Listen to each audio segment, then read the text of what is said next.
Hello everyone, I'm Dr. Nisha and Jacob from Career Guidance and Adolescent Counseling Cell Alabama. Today, I want to take you on a journey through one color, a color that looks simple but carries a deep history, pain, protest, and hope. That color is blue. This discussion is based on an article titled The Importance of Blue. It's written by Sri T.M. Krishna. He's not just a writer. He is one of India's most respected Carnatic musicians, a public intellectual, and a strong social commentator.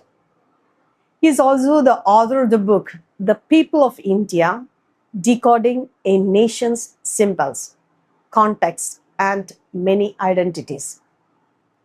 Through music and writing, he speaks about caste, inequality, and democracy.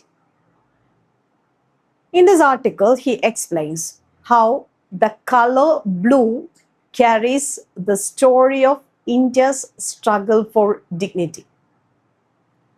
Let's begin in colonial India.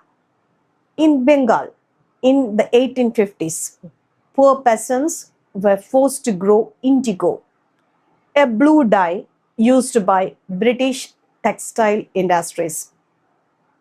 The farmers did not benefit from this. They suffered. Their land was ruined.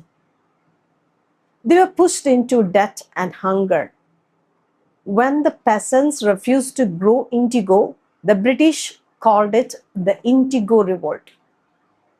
Historians describe it as peaceful, but the article reminds us that peasants also fought back. They attacked factories, they defended themselves against armed guards. However, the Bengali middle class, they stayed very cautious. They did not want to anger the British too much. Because of this, the Indigo struggle remained local. It did not become a big national movement. So the blue of indigo slowly faded from the public memory. Then came the Champaran in Bihar in 1917. This was Mahatma Gandhi's first major satyagraha in India.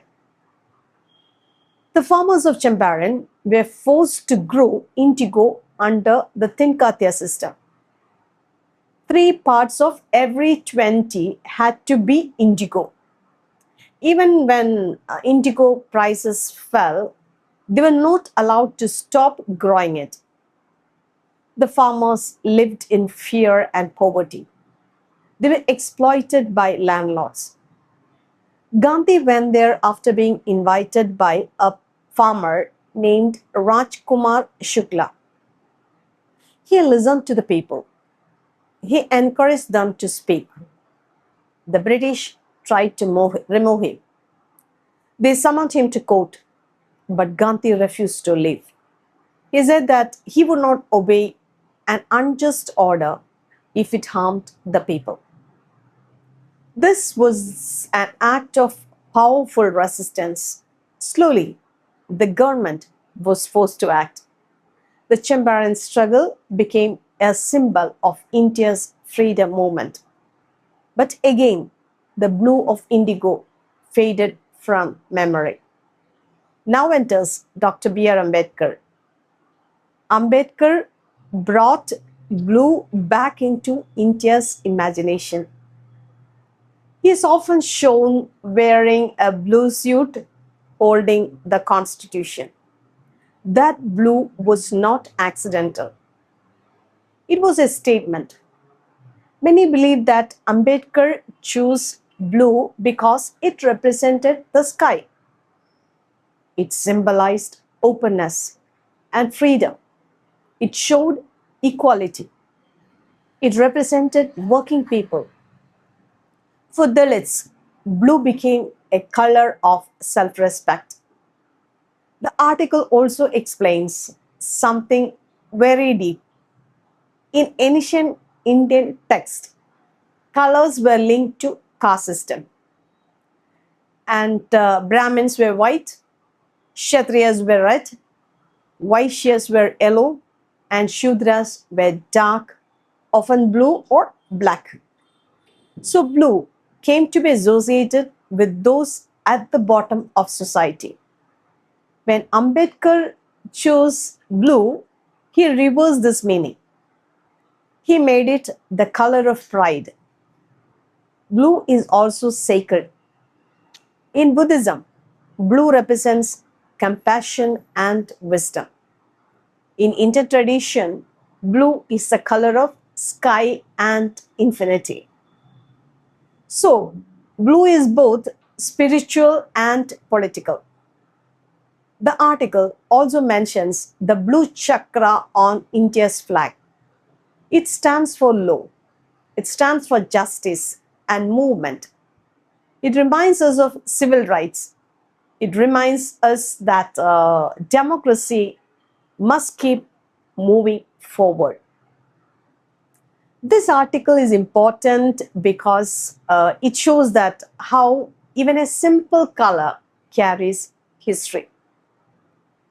Blue is not just a shade, it's a story of farmers, freedom, caste, resistance, and dignity. This article teaches us how symbols shape politics. It shows how everyday things reflect deep injustice and hope. By understanding the meaning of blue, we understand India better. This is why the importance of blue by Sri T.M. Krishna is not just an article.